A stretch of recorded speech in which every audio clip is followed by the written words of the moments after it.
In Dry Creek, the dust had a way of settling on a soul. It was a fine red powder, born from the colossal sandstone buttes that watched over the town like silent, disapproving gods. It coated the unpainted planks of the buildings, filled the lines in every face, and muted the world to a uniform shade of weary resignation. People said the dust got so thick after a while you could not tell who was white and who was Navajo anymore. But that was just a dry joke told over warm beer. Everyone knew the line. It was invisible, but it was as real and as sharp as a shard of glass in the sand. Eleanor Monroe knew the line well. She had lived on one side of it for the 5 years she was Captain Samuel Monroe's wife, and now, for 3 years a widow, she lived squarely upon it. Her world was the Monroe Eatery, a small establishment that was more grit than polish. Standing at the edge of town, it was the last piece of her husband she had left. This plot of unforgiving Arizona land he had bought with some wild notion of a future beyond the army. Now, the future was just Eleanor, the smell of frying bacon, and the constant effort of keeping the dust out. At 28, she wore her widowhood like a well-fitted dress, respectable, somber, and a little too tight in the chest. She was a woman alone, a fact that the men in Dry Creek treated as either an invitation or a problem to be managed, and the women as a source of pity and suspicion. She moved through her days with a quiet efficiency, her hands chapped from lye soap, her back aching from hoisting sacks of flour. She served watery coffee to dusty prospectors and stringy beef to tired cattlemen. She listened to their talk of gold strikes and Apache raids, her face a polite, neutral mask. She was a fixture, like the town well or the crooked sign on the saloon, necessary, but unremarkable. That night, the air was still and heavy, carrying the scent of sagebrush and the distant complaint of a coyote. Eleanor had just finished scrubbing the last pot, the lye stinging a small cut on her knuckle. The eatery was dark, save for the single lamp she carried, its golden light throwing long, dancing shadows across the wooden floor. She was tired down to her bones, a deep weariness that had little to do with the day's labor. It was the weight of solitude. She paused in the center of the room, her gaze falling on the empty chairs, the silent tables. This place was her fortress and her prison. The smell came first, not the familiar smell of wood smoke from a chimney, but something acrid and hungry. She frowned, lifting the lamp higher. A thin, greasy wisp of smoke curled from under the kitchen door. Her heart gave a single, hard thump against her ribs. She moved toward the door, her hand outstretched, and felt a blistering heat through the wood. Panic, cold and sharp, seized her. She fumbled with the latch, throwing the door open to a wall of heat and roiling black smoke. A grease fire. The stove was engulfed in orange flames that licked greedily at the wooden walls. In the seconds, she stood frozen. The fire leaped to a stack of dry linens, and the room erupted. The heat was a physical blow. Driving her back, she choked, her lungs filled with thick, searing smoke. The lamp slipped from her grasp and shattered on the floor, its oil feeding the inferno. Darkness and fire became one. She stumbled back into the dining room, her mind a frantic blur. The front door! She had to get to the front door, but the smoke was a blinding, suffocating blanket. It clawed at her throat, stung her eyes. She fell to her knees, crawling, her hands sweeping across the rough floorboards, searching for a landmark, a wall, anything. The roar of the fire was in her ears, a hungry beast consuming her world plank by plank. She could hear shouting from outside, faint and distant, the sounds of a world she was no longer a part of. Her strength was failing, the smoke was too thick. This is it, she thought, a strange, quiet resignation settling over her terror. This is how it ends, in dust and smoke. Then, a sound that was not the fire, a tremendous crash of splintering wood. The front door burst inward, ripped from its frame. A figure stood silhouetted against the hellish orange glow.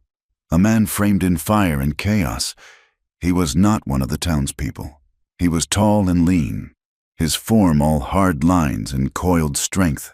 For a heartbeat, he was a spirit of the fire itself, a demon come to claim her. Then he moved. He moved with a fluid silence that was unnatural in the crashing roar. He was across the room in 3 long strides, his eyes scanning the floor.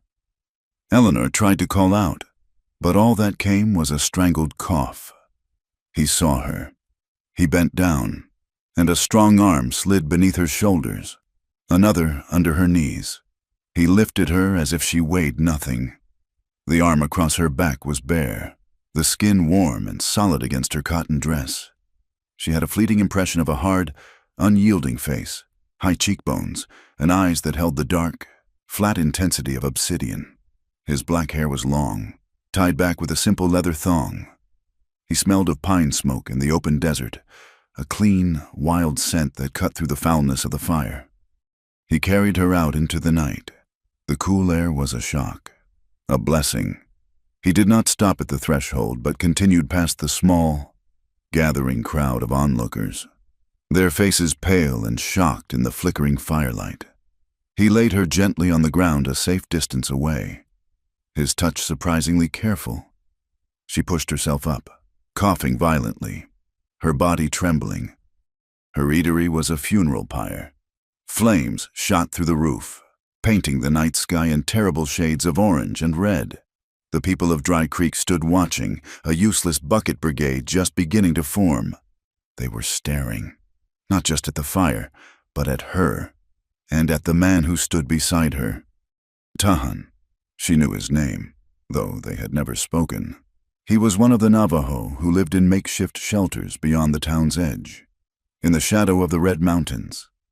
He came to town for supplies sometimes, moving with a quiet reserve that the townsfolk mistook for arrogance or menace. They called him a savage, a word they spat like tobacco juice. They told stories of his past, whispers of him being a scout for the army, a traitor to his own people, then a traitor to the whites. He was an outcast from every world, a man who walked alone, and he had just saved her life. Sheriff Miller pushed through the crowd, his face grim. He was a man who preferred his problems simple and his solutions final. He looked from Eleanor to the fire, and then his eyes settled on Tahan, his gaze hardening with suspicion. "What happened here?" "Eleanor," he asked, his voice a low rumble. "A fire," she gasped, her throat raw. "In the kitchen? And him?" The sheriff jerked his chin toward Tahan. "What is his part in this?" The question hung in the air, thick with insinuation. Tahan had not moved. He stood watching the fire, his face impassive, as if he had already forgotten her, as if he were a part of the landscape, as timeless and unreadable as the mountains behind him. Before Eleanor could answer, Martha Gable, a woman whose piety was matched only by her venomous tongue, spoke up from the crowd. "I saw him," she announced, her voice sharp enough to cut wire. "Saw him come out of her place, carrying her." A murmur went through the crowd. Eyes shifted. The meaning was clear. A white woman, a widow, being carried from her home in the middle of the night by a Navajo warrior. It was a story that wrote itself in the minds of people like Martha Gable, a story of sin and transgression, far more interesting than a simple kitchen fire. Eleanor felt a chill that had nothing to do with the night air. She saw the looks, the tight-lipped judgment, the quick, knowing glances exchanged between neighbors. They were not seeing a woman who had just lost everything. They were seeing a woman who had broken the rules. The line had been crossed. "He saved me," Eleanor said, her voice raspy but firm. She looked at the sheriff, then let her gaze sweep over the faces in the crowd. The smoke. I could not breathe. I was trapped. He broke down the door and carried me out. If not for him, I would be in there still. Her words fell into a well of hostile silence. No one met her eye. They looked at Tahan, their expressions a mixture of fear and contempt. He was the savage, the outsider. His heroism was an inconvenient fact that complicated their simple, brutal arithmetic of the world. It was easier to imagine him as the cause of the fire, not the solution. Sheriff Miller chewed on the inside of his cheek. He was a man who understood the town's temper. "All right," he said slowly, his eyes still fixed on Tahan. "You can go." It was not a thank you. It was a dismissal, an order. Tahan did not acknowledge the sheriff. His dark eyes met Eleanor's for a brief, unreadable moment. There was no warmth in them, no expectation of gratitude. There was only a profound and weary emptiness, the look of a man who had seen the worst of the world and expected nothing more. Then he turned and melted back into the darkness from which he had come, as silent and sudden as his arrival. The fire burned itself out, leaving a black skeletal ruin against the first pale light of dawn. The townspeople drifted away, their duty as spectators done, leaving Eleanor alone with the ashes of her life. Someone had draped a rough wool blanket over her shoulders.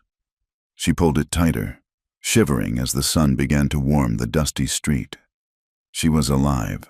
She owed her life to a man her husband had taught her to fear, a man her neighbors despised, and in their eyes, his act of salvation was her damnation. The debt was hers. But she knew, with a certainty that settled in her stomach like a cold stone, that the town would make them both pay for it. The smoke had cleared, but a new, more suffocating cloud was gathering, and she was standing right in the middle of it. The sun rose on a world of black bones and gray ash. Eleanor had spent what was left of the night in the small room behind Dr. Adams's office, a space that smelled of carbolic soap and old sorrows. Sleep had been a shallow, fleeting thing, haunted by the roar of flames and the feeling of being lifted into the night. She sat up on the narrow cot, the rough blanket scratching her skin. Her dress was smudged with soot, her hair a tangled mess, and her throat felt like she had swallowed hot sand. She walked back to her property as the town was beginning to stir. The early risers, the ones heading to the mines or the livery, gave her a wide berth. Their gazes were quick and furtive, a mix of pity and accusation. They saw the ruin of her eatery, but they also saw the woman who had been carried from it by a Navajo. The two facts were now inseparable, fused together in the crucible of last night's fire. The charred timbers of the building stood stark against the soft pink of the dawn sky, a monument to her loss.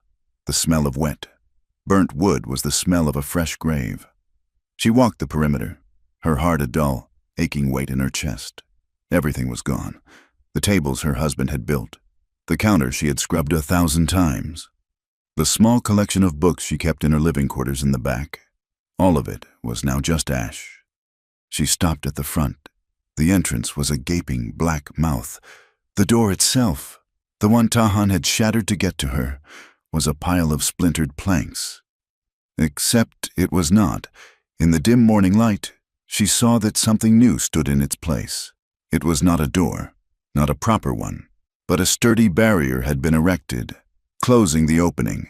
It was made of several wide, weathered planks of wood, lashed together with strips of rawhide and secured to the scorched frame. The wood was not the milled pine from the town's lumberyard. It was cottonwood, silvered by the sun and wind, scavenged from the dry creek bed. And the nails, driven deep to hold the crosspieces, were not factory-made. They were thick and square-headed, hammered into shape by hand. Eleanor reached out and touched the rough wood. It was solid. It was a shield. It was an act of quiet, unasked for kindness in the wake of so much ruin and judgment. A door should be a door, not a hole. She could almost hear the thought behind the work. She knew, with absolute certainty, who had built it. While the town slept and dreamt its suspicious dreams, Tahan had been here, working in the dark, closing the wound in her home. A resolve hardened within her. Gratitude was a debt, and she had been raised to pay her debts. The town could whisper and stare. They could cast her out entirely for all she cared. She would not let this act pass unacknowledged. She would not hide behind propriety and fear while the only person who had helped her was condemned for it. She went to the mercantile, her chin held high. Mr. Henderson, the proprietor, busied himself arranging tins on a shelf as she entered, his back to her. She waited. Finally. With a sigh, he turned. His face was a mask of strained neutrality. She bought coffee, sugar, and flour, paying with the few coins she had managed to grab from her coin box before fleeing the fire. She ignored the way his eyes refused to meet hers, the way he placed the change on the counter instead of into her hand. In the kitchen of the doctor's house, which his wife offered with reluctant charity, Eleanor baked a small, simple cake with cinnamon and molasses. She wrapped it in a clean cloth and poured the fresh, hot coffee into a tin flask. Then she started walking. She walked past the ruins of her life, past the saloon where men were already gathered, past the church with its judgmental steeple. She walked to the edge of town and kept going, following the dusty track that led toward the Red Mountains. The sun was higher now, beating down with an intensity that promised a blistering day. The town fell away behind her, and the vast, silent expanse of the desert opened up. The only sounds were the crunch of her boots on the gravel and the whisper of the wind through the sagebrush. She felt 100 pairs of eyes on her back, but when she glanced around, there was no one. The judgment was in the air itself, in the unforgiving glare of the sun. The Navajo camp was not much, a collection of 4 or 5 brush arbors and lean-tos clustered in the sparse shade of a few mesquite trees. A small fire smoldered in a ring of stones, sending a thin plume of juniper-scented smoke into the blue sky. An old woman sat weaving a blanket, her fingers moving with a slow, practiced grace. A few children stopped their play to stare at Eleanor with wide, dark eyes. They were silent, their faces unreadable. She saw Tahan near the base of a rock outcropping. He was mending a leather bridle, his long fingers working a needle and sinew with methodical precision. He wore buckskin trousers and no shirt, his back and shoulders a landscape of smooth, sun-darkened skin and lean muscle. An old, jagged scar ran across his left shoulder blade, a pale white line against the brown of his skin. He did not look up as she approached, but she knew he was aware of her every step. The silence in the camp was absolute, a waiting, watching stillness. She stopped a few feet from him. He continued his work, his focus entirely on the task at hand. Finally, she spoke, her voice sounding loud and foreign in the quiet. "I brought you something," she said. He finished pulling a stitch tight before he slowly raised his head. His eyes met hers. They were just as she remembered them from the night before, dark and deep and giving away nothing. He looked at the bundle in her hands, then back at her face. "Why?" he asked. His voice was a low rasp, as if he did not use it often. "For the door," she said, feeling suddenly awkward. "And for last night. You saved my life." He gave a slight, almost imperceptible nod. It was not a denial. He set the bridle aside and rose to his feet. He was taller than she remembered, his presence commanding. He stood before her, waiting. She held out the flask and the wrapped cake. "It is coffee," she said, "and a cake." "It is not much." He took them from her. His fingers brushed against hers for a fleeting second, his skin calloused and warm. He unwrapped the cake and looked at it, then broke off a small piece and ate it. He chewed slowly, his expression unchanging. Then he drank from the flask of coffee. He looked off toward the mountains, a distant, haunted look entering his eyes. "The army teaches you to fix things with what you have," he said, his voice quiet, "and to pull people from fires." The words were unexpected, a small crack in his stoic facade. The army. The rumors were true. Then, she looked at him, seeing not just the silent Navajo warrior, but a man with a past that was as scarred as his back, a past that connected him, however briefly, to the world of her dead husband, the world of blue uniforms and sharp commands. "They betrayed you," she stated. It was not a question. It was something she read in the profound loneliness that surrounded him like a shroud. He looked at her, and for a moment, she saw a flicker of surprise in his eyes. He said nothing. He did not need to. His silence was its own confirmation. "I am sorry," she said, And she meant it. Sorry for the fire, for the town, for the army, for a world that had left him with nothing. He simply nodded again, then wrapped the cake back in its cloth and set it down with the flask. He picked up his bridle and his needle. The conversation was over. She had paid her debt. She turned and walked away, the silence of the camp following her back to the dusty track.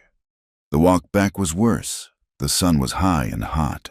Her act of defiance had been seen, noted, and judged. She knew this before she even reached the first building of Dry Creek. Martha Gable was waiting for her. Her arms crossed over her ample chest, her face a thundercloud of righteous indignation. "So," Martha said, her voice dripping with contempt, "the grieving widow has found new company. I suppose we should not be surprised. Some women have no shame." Eleanor stopped. She looked at the woman who had once offered her condolences in casseroles. Now, all she saw was ugly, curdled piety. "I went to thank the man who saved my life," Eleanor said, her voice low and steady. "It is a courtesy you might not understand." "A courtesy?" Martha scoffed. "Going alone into a savage camp. We all know what kind of courtesy that is. You are a disgrace to your husband's memory." Eleanor felt a flash of hot anger, but she held it in check. "My husband is dead," she said, her words clipped and sharp, "and my eatery is a pile of ash. I believe I have earned the right to choose who I thank." She stepped around the woman and continued walking, not looking back. The word savage echoed in her ears. Later that afternoon, a new man rode into town. He was not a prospector or a rancher. He rode a fine black horse, and his clothes, though dusty from the trail, were well made. He wore a holstered pistol high on his hip and a silver star pinned to his vest. He moved with an easy confidence, his eyes taking in everything, missing nothing. He dismounted in front of the sheriff's office and introduced himself. His name was Deke Saunders, a United States Marshal, sent from the territorial capital to investigate the fire at the Monroe Eatery. The news spread through town like a prairie fire. A federal lawman. It gave the event a new weight, a new importance. Sheriff Miller, flustered and out of his depth, escorted the marshal to the site of the fire. Eleanor watched from the shade of the mercantile's porch as Saunders walked through the wreckage, his sharp eyes examining the charred wood, the melted glass. Then he saw her and walked over, removing his hat. His hair was sandy blonde, his eyes a pale, chilly blue. His smile was smooth and practiced. "Mrs. Monroe," he said, his voice a pleasant baritone. "Marshal Deke Saunders, I am terribly sorry for your loss. This is a great tragedy." "Thank you, Marshal," she said, wary of his polished charm. "I will need to ask you some questions." "Of course," he continued, his smile never wavering. "About the fire, and about the property itself. I understand your late husband purchased this land outright. He held the title and all mineral rights." The question was odd. Why would a marshal investigating a fire care about mineral rights? "Yes," she answered slowly. "That is correct." "Interesting," Saunders murmured, his gaze drifting past the ruin of her eatery to the dry, rocky creek bed and the hills behind it. "Very interesting." He looked back at her, his eyes lingering a moment too long. "Do not you worry, Mrs. Monroe. I intend to get to the bottom of this. We will find out exactly what happened here, and why." As he walked away, a feeling of deep unease settled over Eleanor. The town's scorn was a blunt, ugly thing, but the marshal's polite interest felt far more dangerous. It was a cold, calculating curiosity that had nothing to do with justice and everything to do with the dirt beneath her feet. She stood alone, caught between the open hostility of her neighbors and the hidden greed of the law. The repaired door, once a symbol of an unlikely human connection, now seemed like a fragile barrier against a gathering storm, and she was standing right in its path. The days that followed settled into a new and bitter routine. Eleanor's world had shrunk to the size of a leper's bell. People saw her coming and turned away. When she entered the mercantile, conversations would cease, replaced by a thick, disapproving silence. The women of the town, who had once been her society, now looked through her as if she were a pane of dusty glass. Martha Gable, having found her cause, fanned the flames of rumor at every opportunity. The story of the fire was no longer a tragedy. It was a sordid tale, whispered over sewing circles and laundry tubs. The Navajo, Tahan, was not a hero, but a dark accomplice. And Eleanor was no longer a respectable widow, but a fallen woman who had brought shame upon her husband's good name. She tried to work, to bring some order to the chaos of the ruin. Her living quarters at the back had been damaged, but not destroyed. The roof had partially caved in, and the walls were blackened with soot. Each morning she would go to the site, sifting through the debris, trying to salvage anything of value: a scorched iron pot, a handful of spoons, tarnished but whole, a porcelain doll from her childhood, its face cracked and blackened, a grotesque survivor. The work was backbreaking and heartbreaking in equal measure. Each salvaged item was a ghost of the life she had lost. One morning, after a night of fitful sleep, she noticed a change. A section of the collapsed roof over her bedroom had been propped up with sturdy cottonwood poles. A length of old canvas, likely from a discarded wagon cover, had been stretched across the largest hole, secured with rawhide ties. It was a rough, makeshift repair, but it was enough to keep the worst of the sun and the eventual rain out. Her heart skipped a beat. She looked around, but the street was empty save for a stray dog sniffing at the ashes. Later that day, she found that the handle of her well pump, which had been bent and jammed by a falling beam, was now straight and moved freely. A small, carefully carved wooden wedge held it firmly in place. She knew who was responsible. He came in the deep hours of the night, a silent phantom moving through the wreckage of her life, mending what he could. He fixed things with what he had, as he had told her. Each small repair was a quiet act of defiance against the town's verdict, a testament to a decency they refused to see.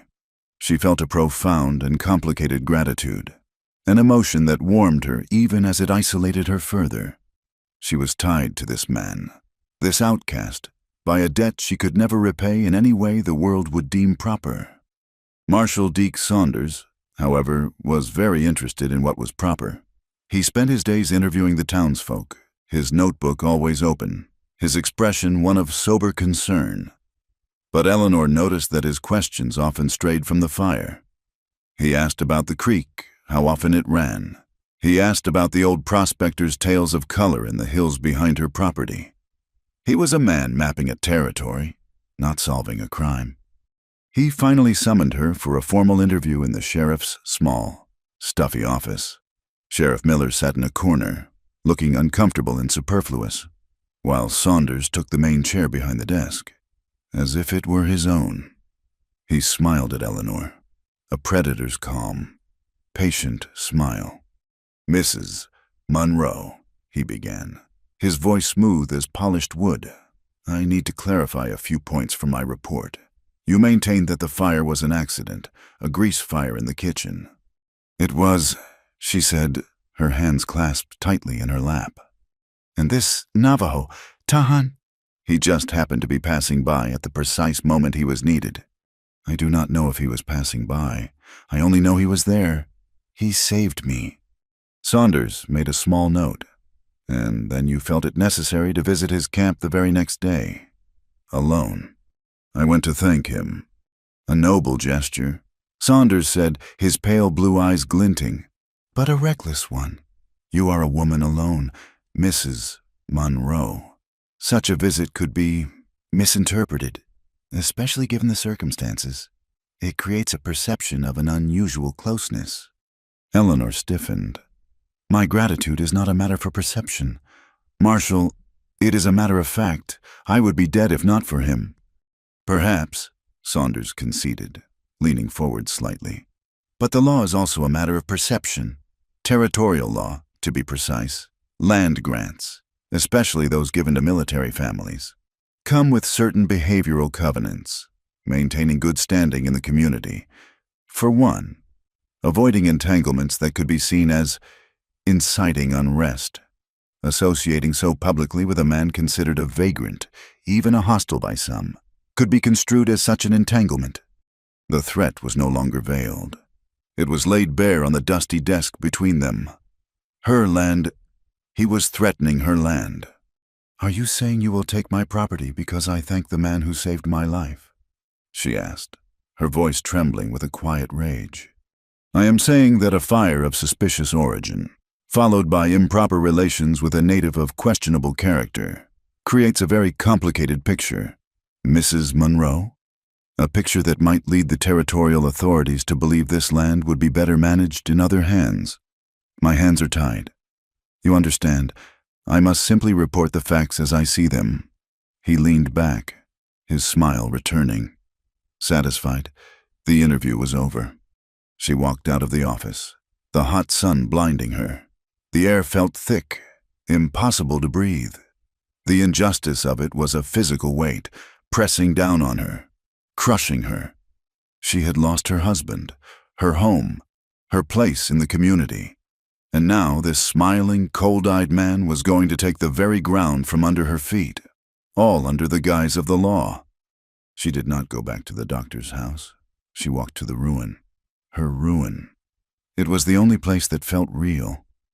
She stood in the center of what had been her dining room and looked at the devastation, the propped-up roof, the mended pump. Tahan's small kindnesses seemed like futile gestures against the tidal wave of greed and prejudice that was about to sweep her away. She saw a heavy, charred beam half buried in the ash. A sudden, desperate need to do something, to fight back in some small way, seized her. She grabbed one end of the beam and pulled. It was immensely heavy, immovable. She pulled again, her muscles straining, a raw grunt escaping her lips. It did not budge.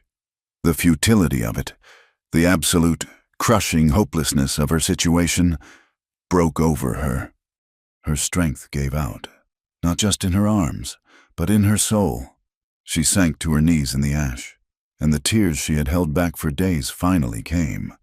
They were not the quiet, dignified tears of a widow.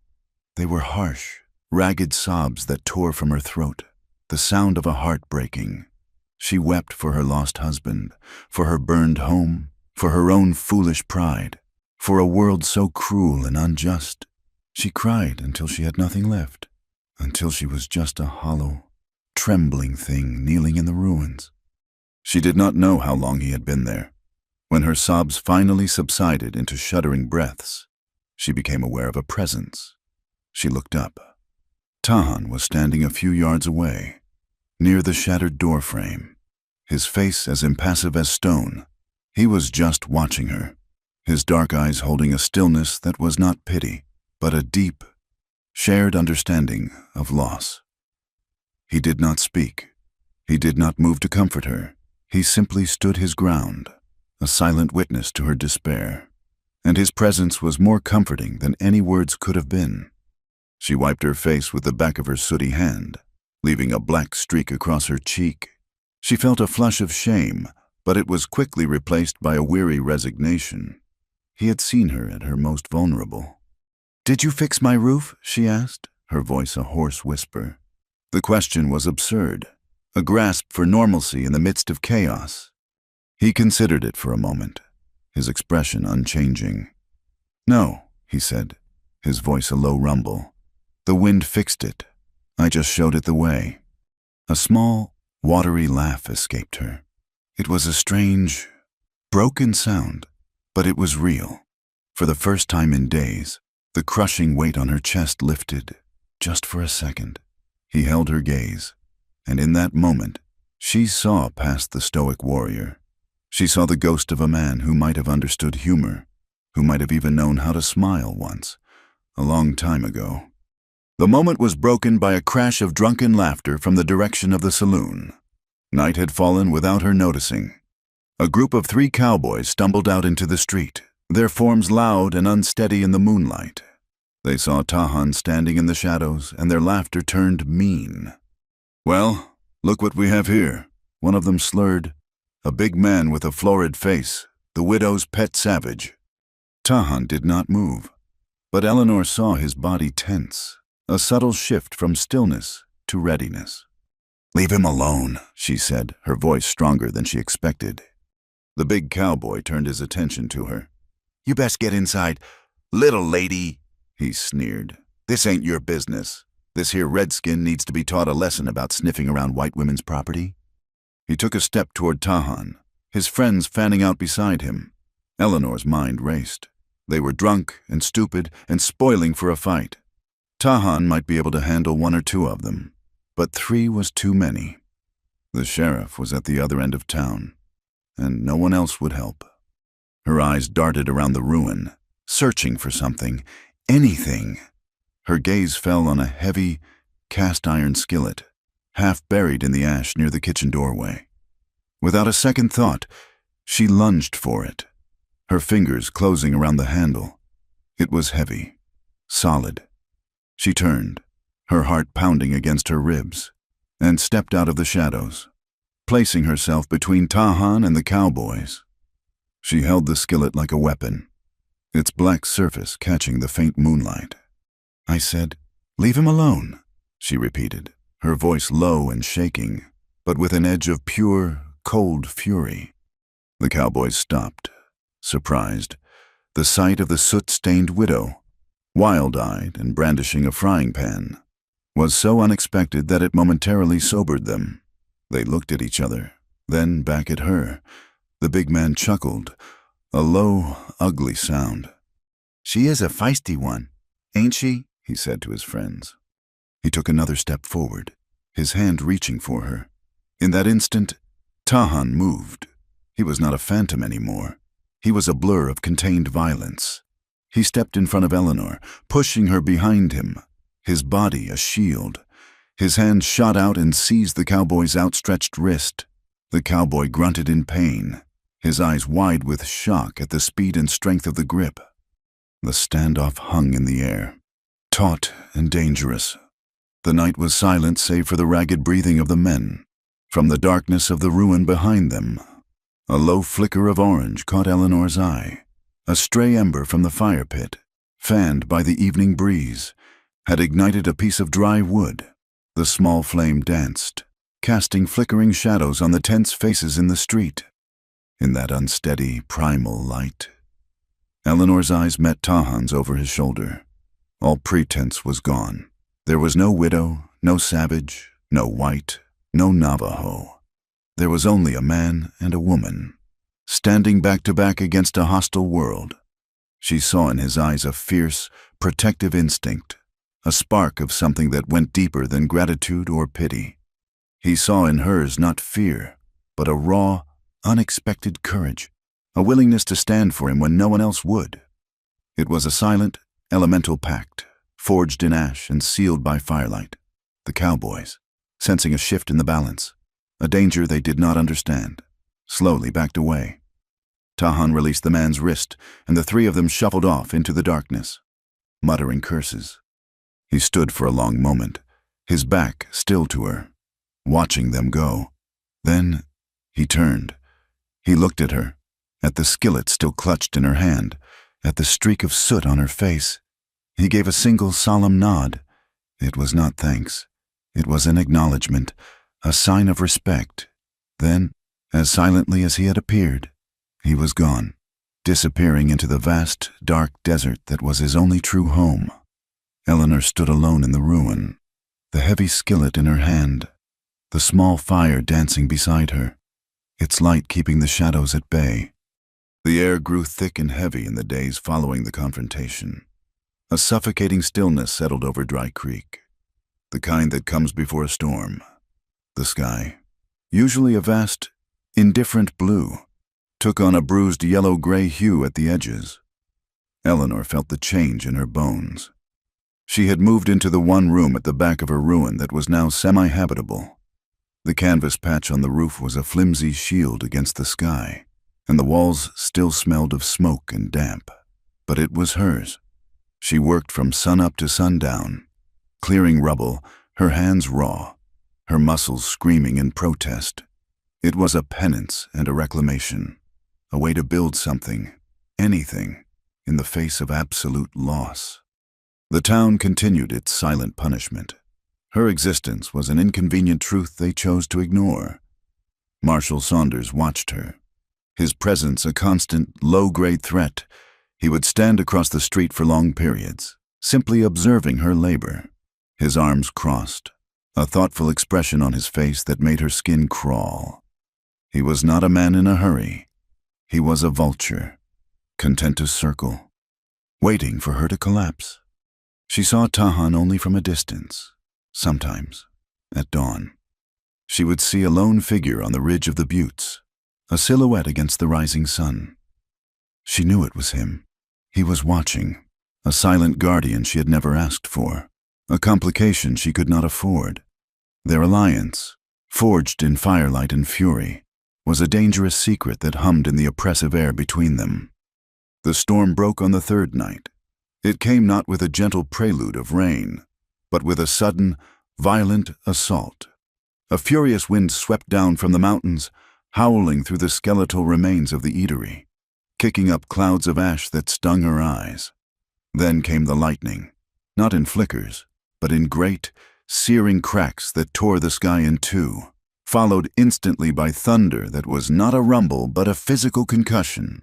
Shaking the very ground, Eleanor huddled in her small room, a single lantern casting a pathetic circle of light against the roaring darkness.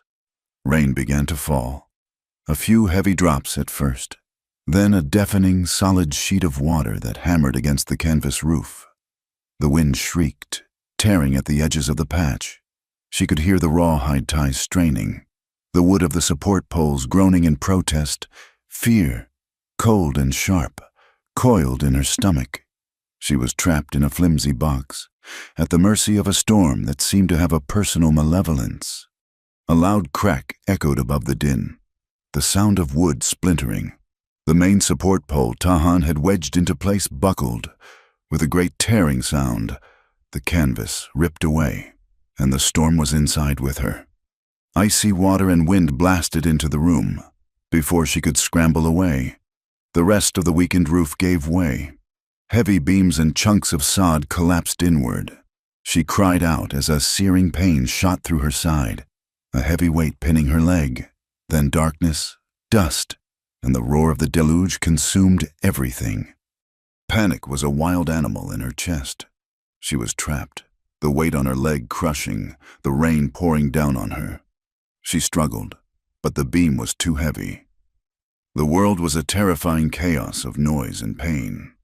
Through the storm's fury, she thought she heard a shout. It was not the wind. It was a human voice. A moment later, he was there, a dark shape in the maelstrom, illuminated by a flash of lightning. Tahan. He moved with a focused urgency, ignoring the lashing rain. He assessed the collapse in an instant, his hands finding a leverage point on the beam. With a low grunt of exertion that was torn away by the wind, he heaved. The pressure on her leg lessened. She scrambled free, her body trembling, her side screaming in protest. He grabbed her arm, his grip firm, pulling her up. He shouted something, but the wind stole the words. He did not need them. His meaning was clear. He guided her out of the wreckage, half carrying her as they fought their way through the blinding curtain of rain. The street was a river of mud. The wind tore at them, trying to rip them apart. He shielded her with his body, his strength a solid anchor in the chaos. He led her away from the town, toward the rock outcroppings at the base of the buttes. There, tucked into a deep fissure in the rock, was a small, low shelter she had never seen before. It was a simple lean-to, built of scavenged wood and hide, but it was ingeniously placed, protected from the worst of the wind. He pushed aside a heavy flap of buffalo hide and guided her into the dark, dry space within. The sudden quiet was as shocking as the storm's noise. The roar was muffled to a distant drumming. The shelter was small, barely large enough for two people to sit. A small, smokeless fire burned in a hollowed-out stone, casting a warm, flickering glow on the rock walls. The air smelled of juniper and damp earth. Tahan let go of her arm. The adrenaline that had carried her through the last few minutes receded, and the pain crashed over her in a sickening wave. Her leg was bruised and scraped, but it was the agony in her ribs that stole her breath. Every inhalation was a sharp, stabbing punishment. She pressed a hand to her side, gasping. He saw her distress immediately. He knelt in front of her, his dark eyes narrowed with concern. He spoke a single word, a question in his own language. She shook her head, unable to speak, and tried to draw a breath. But something was constricting her, a rigid cage around her torso that turned every movement into torture. Her corset, the stays, made of steel and bone, were digging into her bruised ribs, squeezing the very air from her lungs. She had to get it off. Her fingers, numb and clumsy with cold and shock, fumbled with the laces at her back. The wet cotton was swollen and tight, the knots impossible. Panic began to rise again. She could not breathe. Tahan understood. He moved behind her, his presence filling the small space. She felt a moment of hesitation from him, a recognition of the boundary he was about to cross. Then his hands were on her back. They were rough, calloused, the hands of a man who lived by his strength, but his touch was unbelievably gentle. He did not fumble. His long fingers found the knotted laces and began to work them with a steady, patient precision. The intimacy of the act was staggering. He, a Navajo warrior, was unlacing the most private garment of a white woman, a captain's widow. The storm outside was nothing compared to the tempest inside her. She could feel the warmth of his breath on her neck, the solid presence of his body behind hers. Each touch of his fingers against the thin fabric of her chemise sent a jolt through her. This was not the impersonal touch of a doctor. It was something else entirely, something deeply human and terrifyingly personal. He worked in silence, his focus absolute.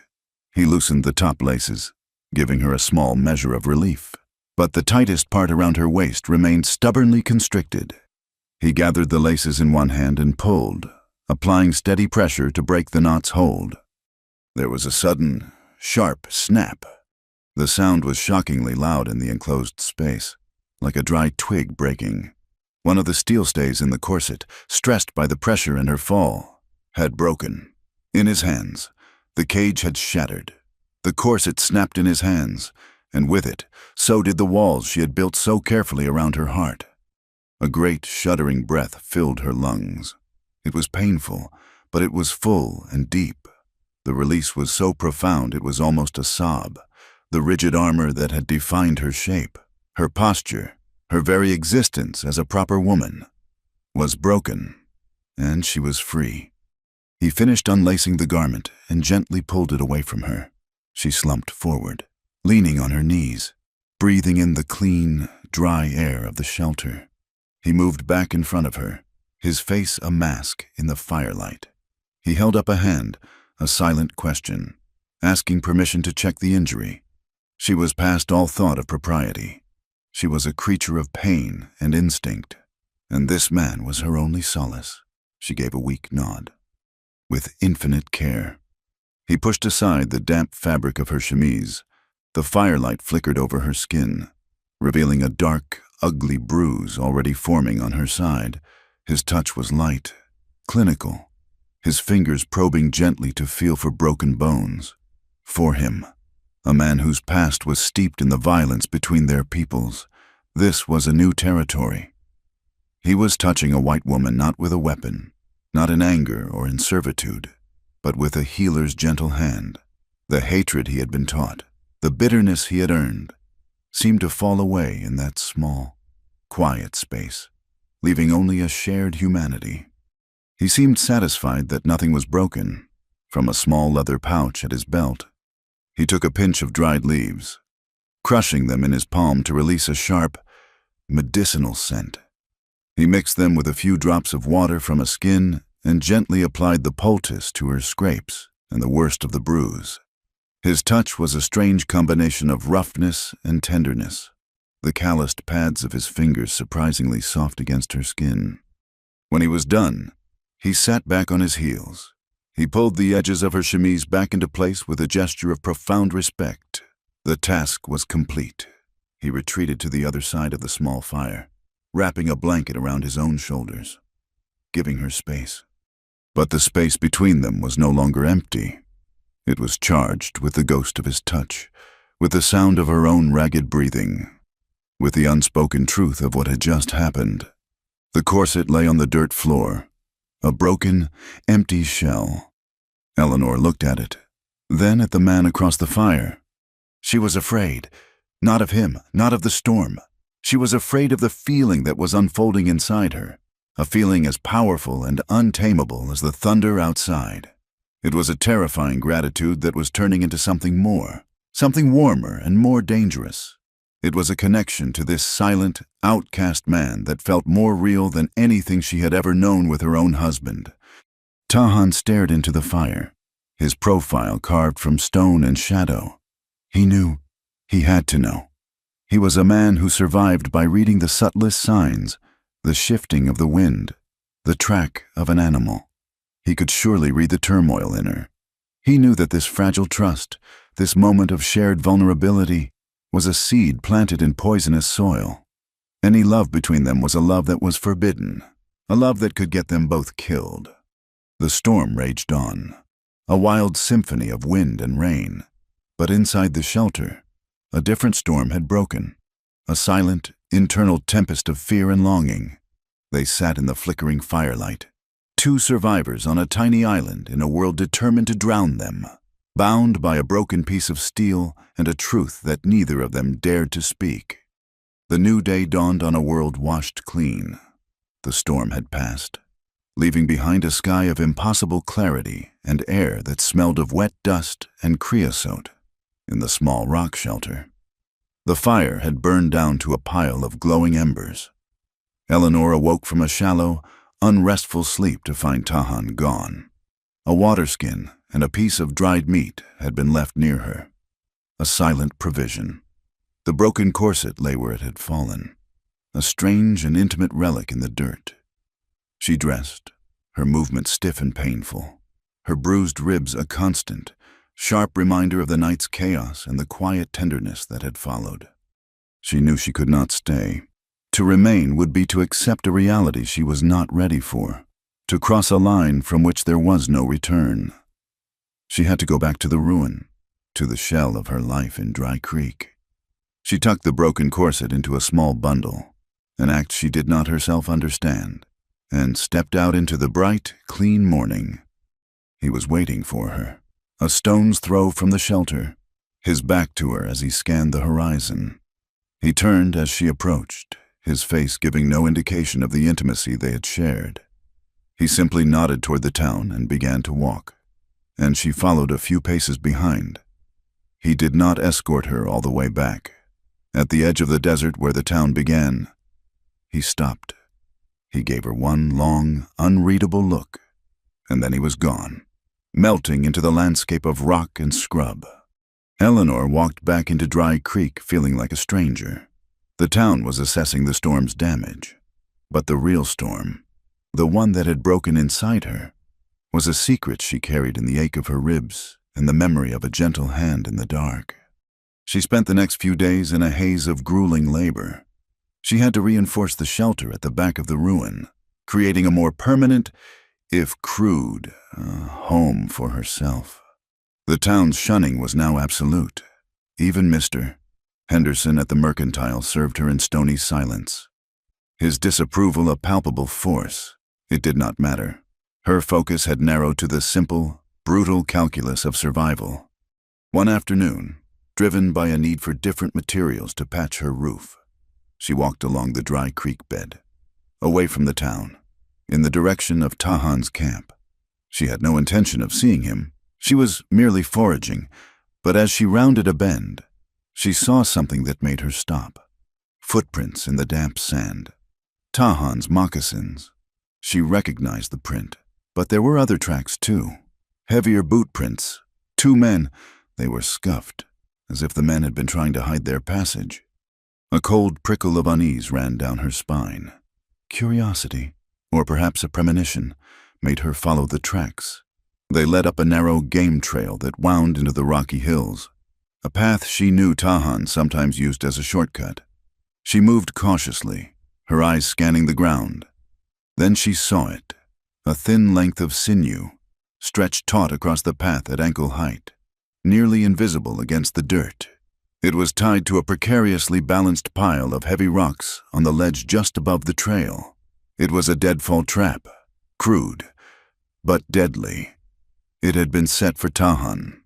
Her blood ran cold. This was not the work of drunken cowboys. This was a calculated attempt to kill him.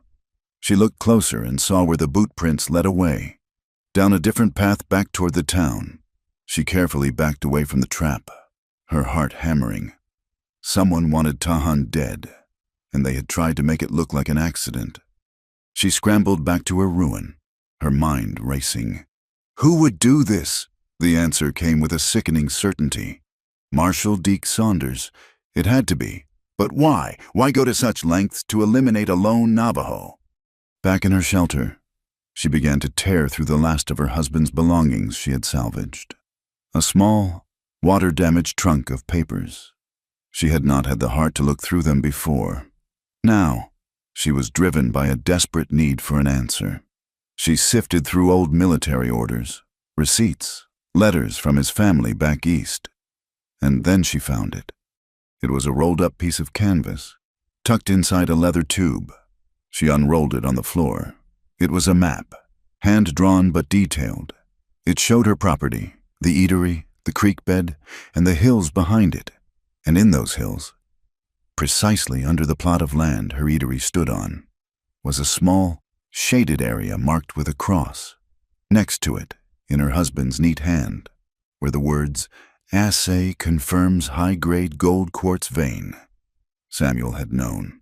He had not bought this worthless piece of desert on a whim. He had bought a gold mine. Everything clicked into place with the force of a physical blow. The fire was no accident.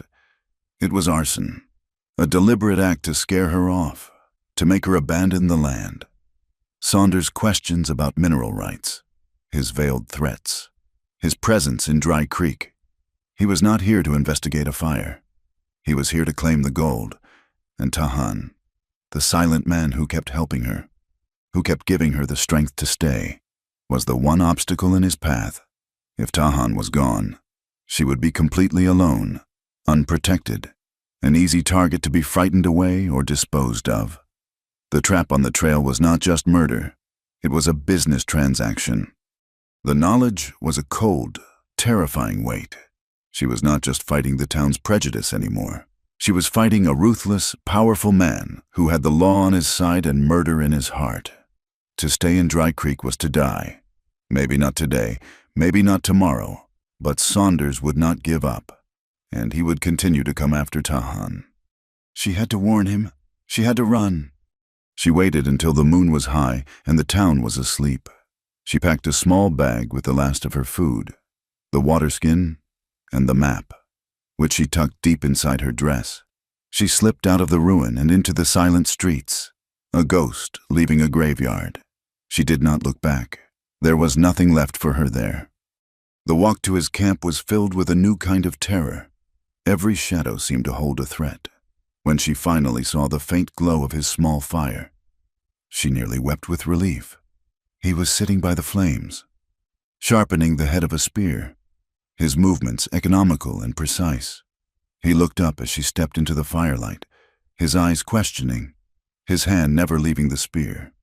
"They set a trap for you," she said, her voice a breathless rush. "On the trail, a deadfall. I saw the tracks. It was Saunders' men." He showed no surprise, only a slight narrowing of his eyes. He had known he was in danger. "He has been after my land," she continued, pulling out the map and unrolling it in the flickering light. "There is gold. Tahan, a lot of it, the fire, all of it, was to get me to leave. He will not stop. He will kill you to get to me, and then he will kill me. We have to go." He looked at the map, his gaze lingering on the cross her husband had drawn. He looked at her, at the fear and desperate resolve in her eyes. He knew she was right. He had seen the greed in the marshal's eyes. had felt the man's hatred like a physical force. Dry Creek was a cage, and the door was closing. He nodded slowly. He stood and, in a few swift movements, extinguished the fire and gathered his meager possessions, a blanket, a knife, a bow, and a quiver of arrows. He was a man accustomed to leaving everything behind. "Where will we go?" she asked, her voice small. "Into the mountains," he said, "my people's land. He will not follow us there." They moved out under the cover of darkness, two fugitives leaving a world that had no place for them. Tahan took the lead, setting a hard, steady pace. He moved with a silent, ghostly grace, his feet seeming to find purchase on the most treacherous ground. Eleanor struggled to keep up, her lungs burning, her bruised side aching with every step. The landscape was brutal and unforgiving, a maze of sharp rocks and thorny brush. The first few days were a blur of exhaustion and fear. They traveled mostly at night, resting during the hottest part of the day in the shade of rock overhangs. Tahan was a patient teacher.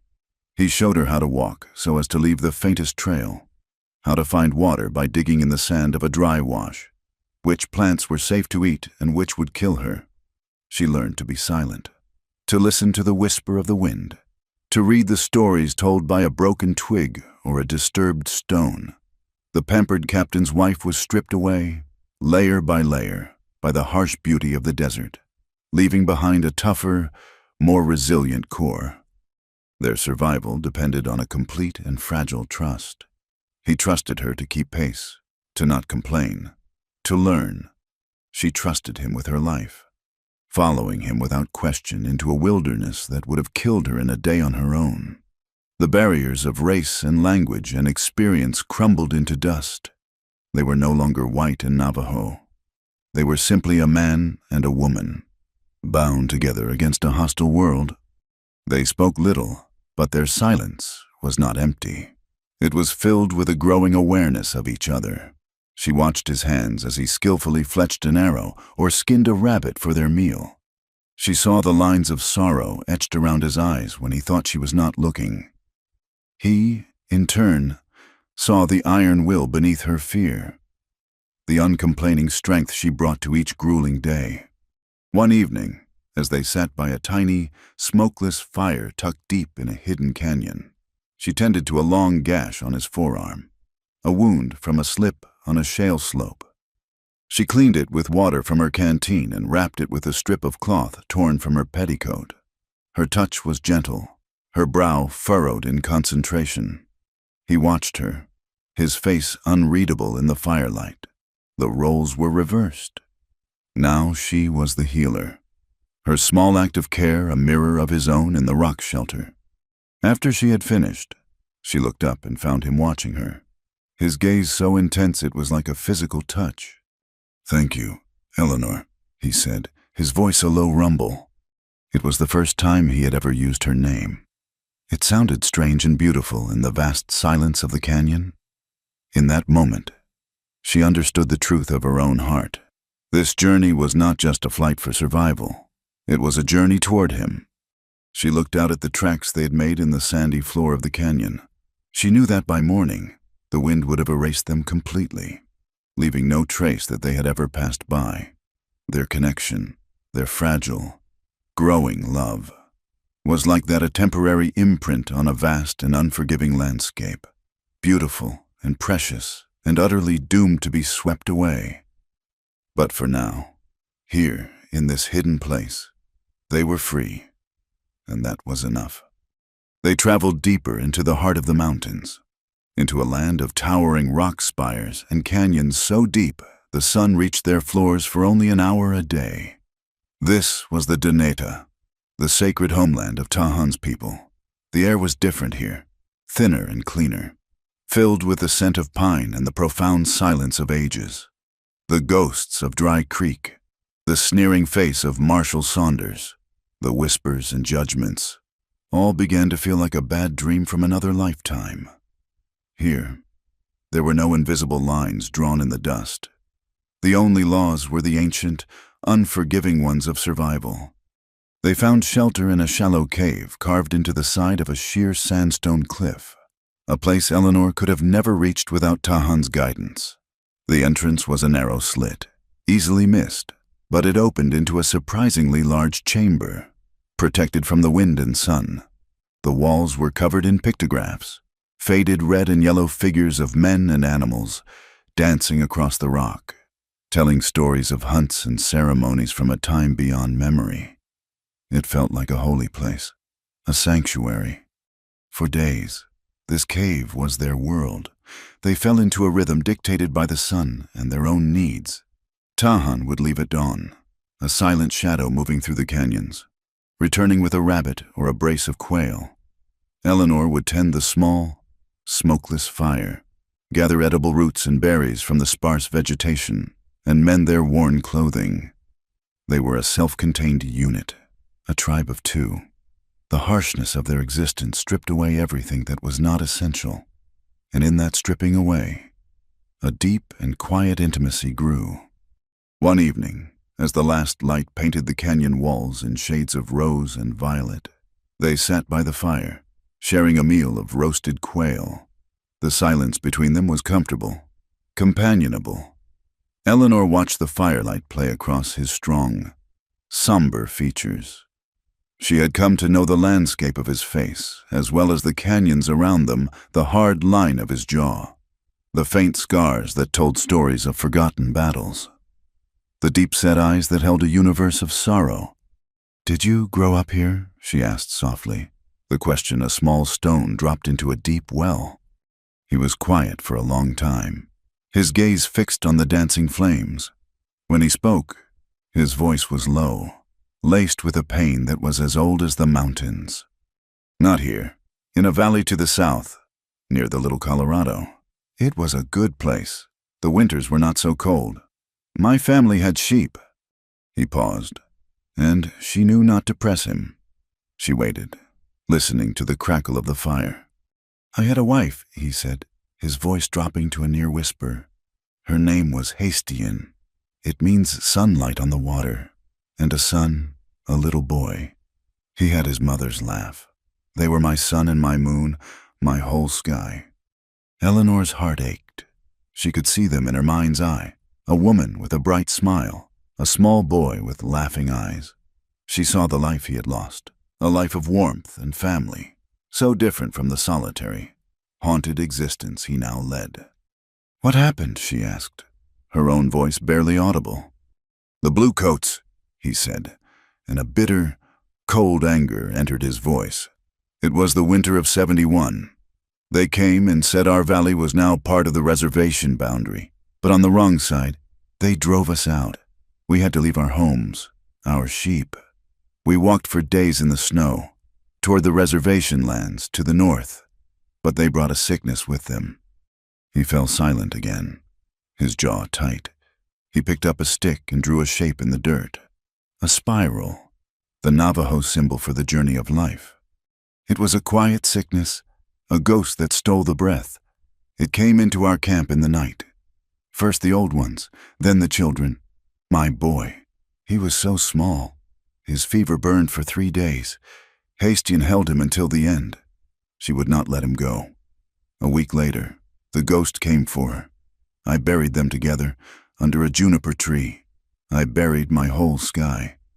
Tears welled in Eleanor's eyes, hot and sharp. She reached out, her hand hovering over his arm before she drew it back. There were no words for a loss so absolute. But as the meaning of his story settled in her, a different feeling began to dawn. A cold dread that started in the pit of her stomach and spread through her veins like ice. The winter of 71, the Little Colorado Valley, a pacification campaign.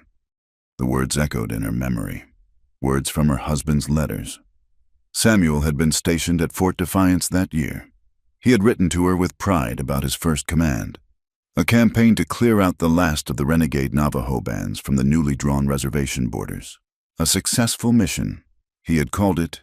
He had mentioned, in passing, some collateral sickness in the native camps, a regrettable but necessary consequence of bringing order to the territory. The world seemed to tilt and spin. The fire in front of her blurred.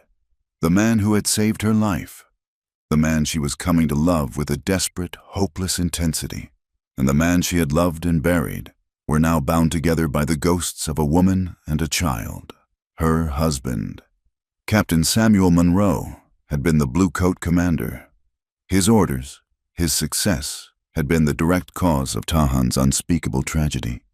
The canyon seemed to press in on her, its ancient voices whispering a terrible truth. She felt a wave of nausea, of complicity. She was the wife of the man who had destroyed his world. This chasm between them was not just one of race or culture. It was a river of blood, a river of tears, and her husband had been its source.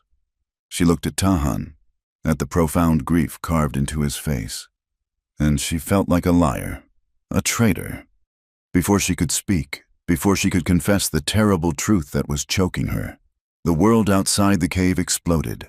A sudden, violent gust of wind screamed through the canyon, extinguishing their fire in a single, furious puff, plunging the cave into absolute darkness. A low, menacing rumble grew into a deafening roar. It was the sound of 1,000 horses galloping across the sky, a desert sandstorm. Tahan was on his feet in an instant, pulling her back, deeper into the cave.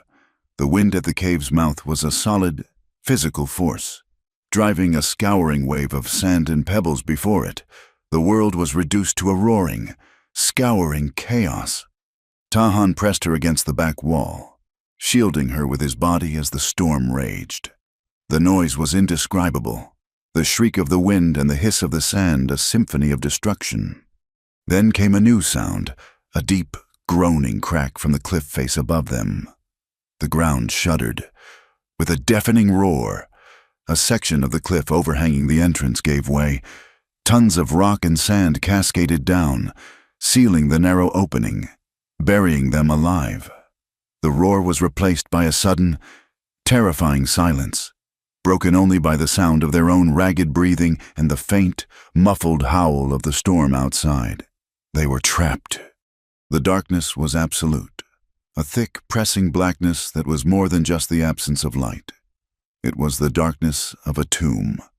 Eleanor's breath hitched in a sob of pure terror. They had escaped Saunders only to be buried by the mountain. Tahan's hand found hers in the dark. His grip was strong, steady, an anchor in the terrifying void.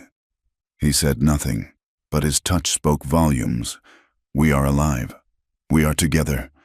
Hours passed. The muffled sound of the storm slowly died away, leaving a silence that was even more profound. They were entombed. The air in the cave grew thick and stale. Death was no longer an abstract threat. It was a patient, waiting presence in the darkness with them. In the face of that certainty, all the barriers, all the secrets and sorrows, seemed to fall away. There was nothing left but the two of them, and the truth. "Tahan," she whispered, her voice a dry rasp. "Her husband, my Samuel, he was the commander at Fort Defiance in the winter of '71. She felt him flinch in the darkness, a sharp, sudden intake of breath. The truth was out, a terrible, poisoned thing between them. The silence that followed was heavy with the weight of it, the weight of ghosts and history and impossible, tragic fate. She expected him to pull his hand away. She expected hatred, revulsion, but he only tightened his grip, his fingers lacing through hers. When he finally spoke, his voice was heavy with a weary resignation, as if he were speaking of a destiny written in the stars long ago. "Our past is a river of blood between us," he said. "I know," she sobbed, the tears she could no longer hold back tracking through the dust on her face. But it was not a past of their making. They were just two people caught in the brutal, grinding gears of history, in the face of a slow, certain death. That shared history was all they had left. She did not think. She moved. She turned in the darkness and threw her arms around him, burying her face in the rough buckskin of his shirt. She clung to him with all the strength she had left, a desperate, final act of a woman with nothing left to lose. He was solid and warm in the cold, dead dark. He was life. He hesitated for only a heartbeat, and then his arms came around her, pulling her close. His embrace was not one of passion, but of a profound and sorrowful communion. It was the embrace of two survivors clinging to each other on the last patch of solid ground in a world that was sinking beneath their feet. "I am not drowning in it," she whispered against his chest, her voice fierce with a sudden, desperate clarity. "Not anymore. I am here, with you." He held her tighter, his face buried in her hair. He did not speak. He did not need to. In the darkness of their shared tomb, in the shadow of their impossible past and their non-existent future, they finally admitted the truth that had grown between them in the canyons and the firelight. It was a love born of tragedy and defiance, a love that could never have existed in the sunlit world, a love that had found its voice only at the edge of the grave. It was a confession, an ending, and in its own terrible, beautiful way, a salvation found at the heart of a tragedy. The storm outside was over, but the one within had finally broken. The darkness in the cave was a living thing, a heavy blanket that muffled sound and erased the world, but it was no longer a tomb. In their shared confession, in the simple, profound act of holding each other against the end, Eleanor and Tahan had found a flicker of light. They sat together, his arms still around her, her head resting on his shoulder. The impossible, tragic truth of their pasts hung between them, not as a barrier, but as a shared scar. The world had done its worst to them, had conspired with fate and history to keep them apart, and in doing so, had forged a bond that nothing else could break. How long they sat in the silent dark, she did not know. Time had ceased to have meaning. There was only the steady rise and fall of his chest, the solid warmth of his body against hers, and the grim certainty of their fate. The air was growing thin, each breath a conscious effort. "We cannot stay here." Tahan's voice was a low rumble, close to her ear. "We will drink the air until it is gone." "Is there a way out?" she asked, her voice devoid of hope. The rockfall had sounded so final. "There is always a way," he said. "The mountain breathes. We must find its mouth." He released her, and the loss of his touch was immediate and absolute, plunging her back into a cold, terrifying isolation. She heard him moving in the pitch blackness, the soft scuff of his moccasins on the stone floor. He was a creature of this dark, primal world, his senses tuned to things she could not perceive. She heard him running his hands along the cave walls, feeling the texture of the rock, searching. "I need a flame," he said, "just for a moment." She remembered the small tinderbox she always carried, a habit from years of lighting the eatery's stoves. Her fingers, stiff and clumsy, fumbled in the pocket of her dress. She found it, along with a small stub of a candle. She struck a match. The sudden flare of light was blinding, a painful shock after the long hours of blackness. In the brief, flickering light, she saw the cave clearly for the first time. The entrance was completely blocked by a solid wall of rock and sand, but Tahan was not looking there. His gaze was fixed on the ceiling. He pointed. "There," he said. She followed his gaze. High up on the back wall, almost at the ceiling, was a narrow, dark fissure, a crack in the mountain's stone skin. A faint, almost imperceptible movement of dust motes danced in the candlelight near the opening. The mountain was breathing. The match went out, plunging them back into darkness. But now it was a darkness with a purpose. He described the path to her, his voice a calm, steady presence. He would climb first, using the ancient handholds carved into the rock by the ones who had made this place a home. She would have to follow. The climb was a nightmare. The handholds were small and worn smooth with time. Her bruised ribs screamed with every upward pull. More than once, her foot slipped on the smooth stone, her life held only by the strength of her grip. But always, Tahan's voice would come from the darkness above her, calm and encouraging, guiding her hand to the next hold, telling her where to place her foot. He was her eyes, her strength. Finally, her hand reached the top, and he was there, his strong grip closing around her wrist, pulling her the last few feet into the narrow fissure. They crawled on their hands and knees through a tight, winding passage, the rock scraping their skin. The air grew fresher, cooler, and then, ahead, she saw it. A faint, gray light. They emerged, blinking and gasping, into the afternoon sun. They were on a high, narrow ledge, far above the canyon floor. They were bruised, exhausted, and filthy, but they were alive. The world was spread out below them, a breathtaking vista of red rock and blue sky. For a moment, they simply stood there, breathing in the clean, free air. They had been to the edge of the grave and had returned. Eleanor looked at Tahan. His face was streaked with dirt, his expression weary, but his eyes, when they met hers, held a new light. The shadows of the past were still there, but they no longer dominated. He reached out and gently brushed a smudge of dirt from her cheek. It was a simple, tender gesture that spoke more than words ever could. In this wild, free place, they were not the labels the world had given them. They were just Eleanor and Tahan. The moment of peace was shattered by a sound that did not belong in this ancient landscape. The sharp, metallic click of a rifle being cocked. "Well now," said a familiar, chillingly pleasant voice. "Look what the mountain coughed up." They turned. Standing on the trail not 20 yards below their ledge were Marshal Deke Saunders and 2 other men, their faces hard and grim, rifles held at the ready. Saunders was smiling, that same cold, predatory smile. He had found them. He must have hired a tracker, someone who knew these mountains nearly as well as Tahan. "You have led me on quite a chase, Mrs. Monroe," Saunders said, his voice echoing in the canyon. "But all good things must come to an end. I am here to reclaim what is mine, and to arrest this fugitive for abduction and horse theft." He added the last part with a contemptuous wave toward Tahan. "He is not a fugitive," Eleanor said, her voice shaking but defiant.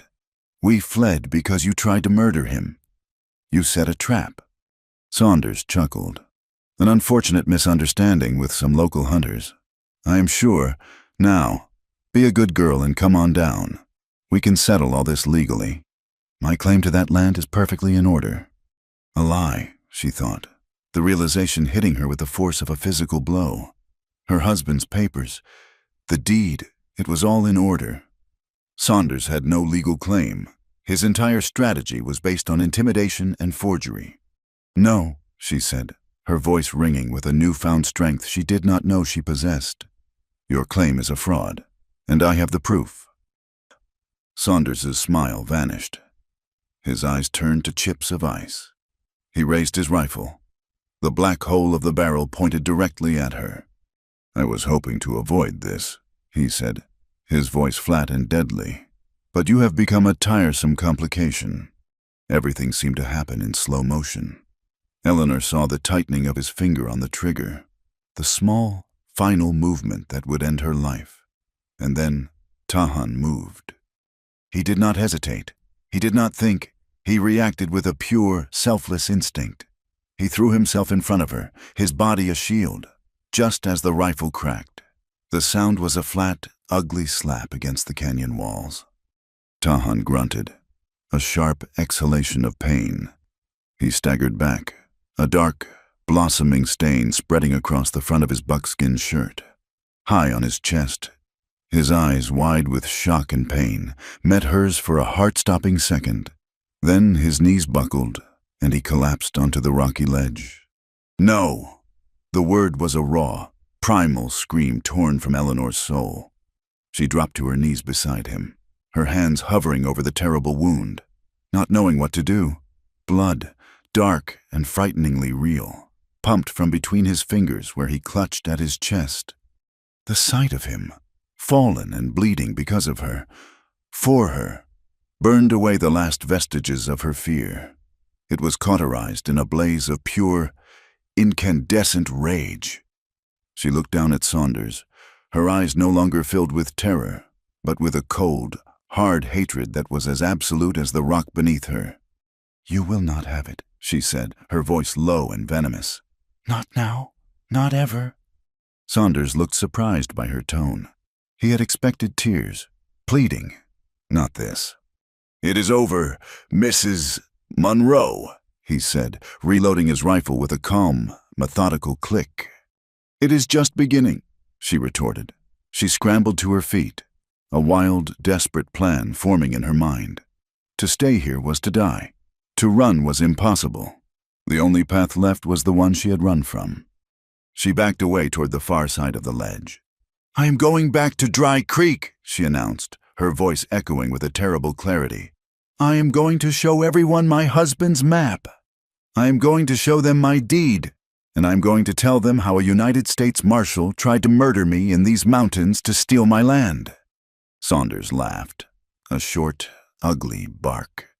"You a disgraced woman who ran off with a savage, who will believe you?"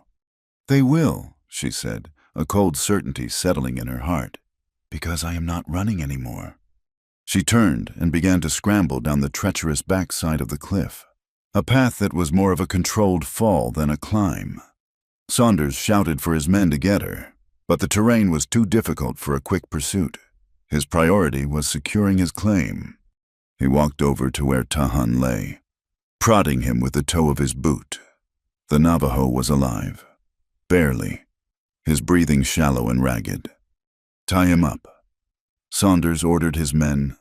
"We will take him back. He can stand trial for his crimes before he hangs. It will all be very legal." He watched as Eleanor disappeared from view, a small, determined figure descending into the canyons. He was not worried. A lone woman, on foot. With no supplies, she would be a minor nuisance at best. His arrogance was his greatest weakness. He did not see the woman who had fled from him a week ago. He saw only a hysterical widow. He did not see the fire he had ignited in her soul. Eleanor did not look back. Her world had narrowed to a single, burning purpose. Every step she took, every rock she scrambled over, was fueled by the image of Tahan falling, of the blood on the red stone. She was no longer running for her life. She was walking back to a war. The law was coming to Dry Creek, but it was not riding with the marshal. It was walking in the worn-out boots of a woman who had nothing left to lose, and everything to fight for. The journey back to Dry Creek was a pilgrimage through hell. Eleanor walked with the image of Tahan's fall burned into her mind, a vision that fueled her when exhaustion threatened to claim her. She moved with a purpose that was as hard and unyielding as the rock beneath her feet. She was no longer a widow or a victim.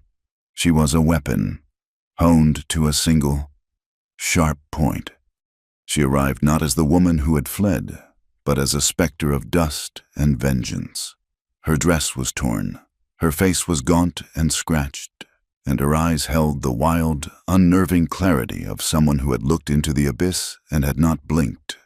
She walked down the center of the main street, and the town, for the first time, fell utterly silent at the sight of her. People stopped in their tracks.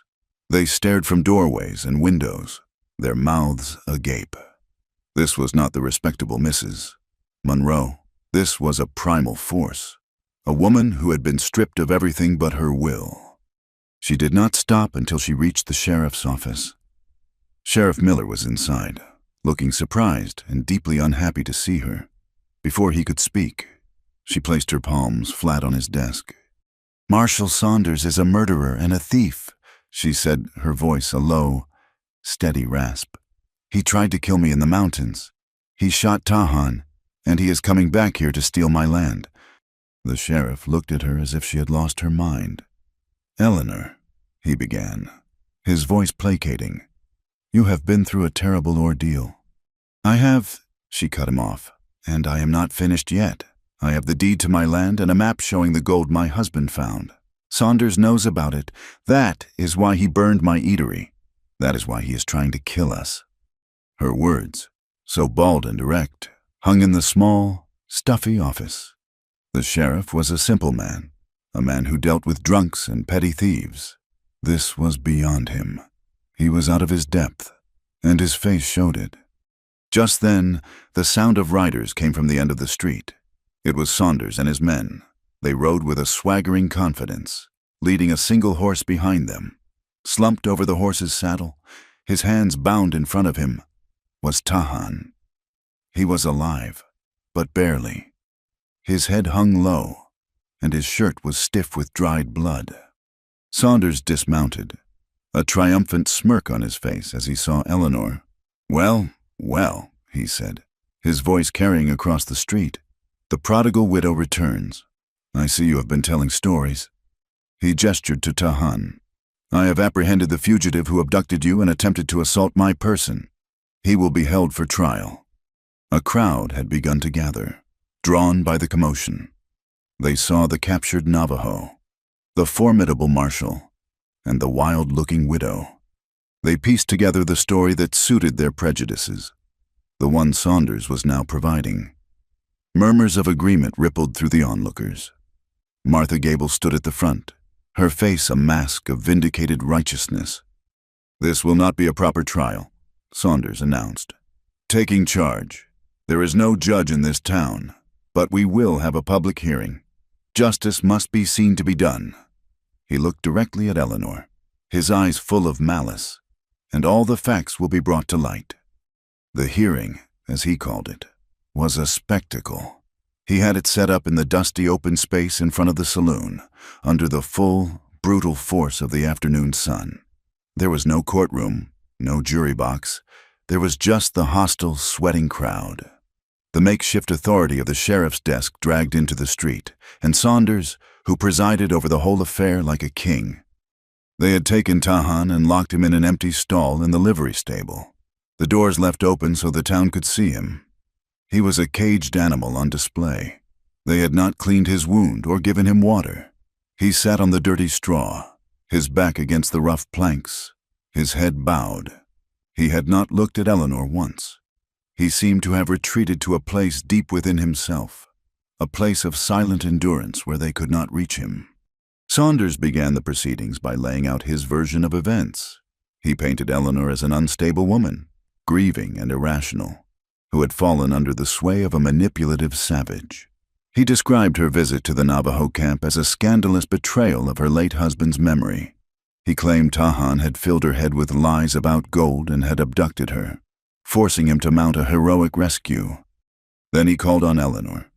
She walked forward, through the jeers and hateful whispers of the crowd, and stood before the desk.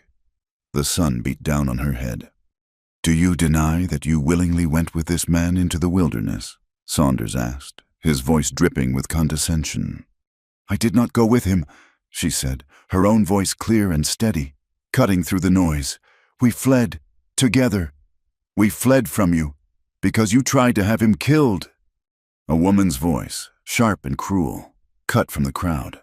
"She has no shame." It was Martha Gable. Saunders smiled. "And why would a United States Marshal want to harm this man?" "Because he stood in your way. You wanted my land. You burned my eatery to get it. And when I would not leave, you decided to remove the one person who protected me." "Lies," Saunders said with a dismissive wave of his hand. "The ramblings of a hysterical female.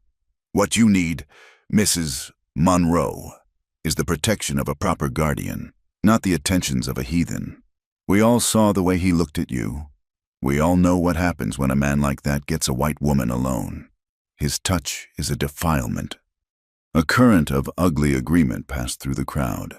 Eleanor felt their hatred, their revulsion, wash over her. But it no longer had the power to wound her. She looked past Saunders, past the angry faces, and her gaze found the livery stable. She could just see Tahan, a still, broken figure in the shadows of the stall. She thought of his hands, calloused and rough, but so gentle as they unlaced her corset, as they tended her wounds. She thought of his body shielding hers from the storm, from the bullet. She turned her gaze back to the crowd, and a fire burned in her eyes. "His touch," she said, her voice ringing out, clear and defiant, silencing the murmurs. "You want to talk about his touch? His touch pulled me from a fire while you all stood and watched. His touch built a door to shelter me. His touch was the only kindness I have known in this town since my husband died. If his touch is a crime, then let me be guilty all my life." A shocked silence fell over the square. No one had expected this. This was not a denial. It was a confession, a declaration of war against every rule their world was built on. She had drawn a line, not in the dust, but in their very souls, and she had dared them to cross it. Before Saunders could recover, she threw the rolled-up map and the deed onto the desk. "This is my husband's map," she declared. "This is the deed to my land. It is all legal. Let anyone who can read see that I am the rightful owner. Saunders has no claim. He is a liar and a thief." Saunders laughed, but it was a strained sound. "Forged papers," he scoffed. "Meaningless." "Is it?" said a new voice, a quiet, gravelly voice that carried a weight of its own. An old man stepped out from the crowd. It was Jebediah, a retired army quartermaster who had served with Eleanor's husband. He was a quiet man, respected for his honesty. He walked with a limp, a souvenir from a long-forgotten battle. "I can read a survey map," Jebediah said, his eyes on Saunders. "And I can read a deed. I was the clerk at the Territorial Land Office for 20 years. I saw Captain Monroe file this one myself. It is as solid as that mountain over there." Saunders' face paled slightly. "What would you know about it, old man?" Jebediah ignored him and looked at the crowd. "I also know a forger when I see one. A fella passed through here a month back, name of Quill, specialized in land grants, stayed at the saloon for 2 nights. Paid his bill with a gold eagle given to him by our marshal here." He squinted at Saunders. "And a few days before the fire, I heard the marshal talking to those 2 hired guns of his. He told them to make the fire look like an accident, and to make sure the widow was either scared off or shut up for good. I reckon I know what that means." The crowd was silent, but it was a different kind of silence now. It was the silence of doubt, of shifting allegiances. Jebediah was one of them. He was not a hysterical woman or a savage. He was a man they knew, a man they trusted. His words had the solid, undeniable weight of truth. The story was changing. Saunders was no longer the hero. He was the villain. Saunders saw the shift. He saw his authority, his entire scheme, crumbling to dust. Panic flashed in his eyes. He made a move for the pistol on his hip. But Sheriff Miller, for once in his life, acted decisively. He drew his own weapon faster than anyone thought he could move. "Do not even think about it. Marshal," the sheriff said, his voice low and steady. Saunders froze, his hand hovering over his gun. He looked at the faces in the crowd, and he saw no allies. He saw only hard, accusing eyes. He was alone. His reign was over. "He is under arrest," the sheriff declared, "for arson, attempted murder, and fraud." The law had come to Dry Creek. Justice, of a sort, had been done. Saunders and his men were disarmed and locked in the town's 2 jail cells. Eleanor's relief was a dizzying, hollow thing. She had won. She had exposed him. She turned toward the livery, her heart aching to go to Tahan, to tell him it was over. But it was not over. Sheriff Miller, his face grim, stepped in front of her. "The marshal will be sent to the capital for trial," he said. "But the Navajo, that is a different matter. He resisted arrest by a federal officer. He fled custody. I have to charge him." "Charge him with what?" she cried, her voice raw with disbelief. "He did nothing wrong. He is a Navajo off the reservation without papers. Eleanor, by the law, that is vagrancy. And by running, he made himself a rebel. The charge is insurrection. It is out of my hands. He will be taken to Fort Defiance to be judged by the army." The bitter, tragic irony was a poison in her throat. She had won her land, her name, but she had lost him. She had saved him from Saunders' bullet only to hand him over to a system that would crush him just as surely. They brought him out of the stall. His hands were still bound. He walked with a painful stiffness, but his head was high. As they led him past her, his eyes finally met hers. In them, she saw no anger, no blame. She saw only a deep, profound sorrow, an understanding of a fate that had been written for them long ago. He had known it would end this way. He, a Navajo, and she, a white woman, could never win, not in this world. Their victory was a handful of dust, blowing away in the relentless wind. The dust settled, but the air in Dry Creek remained thick with unspoken things. Eleanor had won. Marshall Saunders was in chains, his lies exposed, his greed laid bare for all to see. The townspeople, who had so recently scorned her, now offered her a grudging, awkward respect. They looked at her with a new kind of fear, the fear one has for a person who has been to the edge and returned, fundamentally changed. They brought her food and offered to help clear the last of the rubble from her land.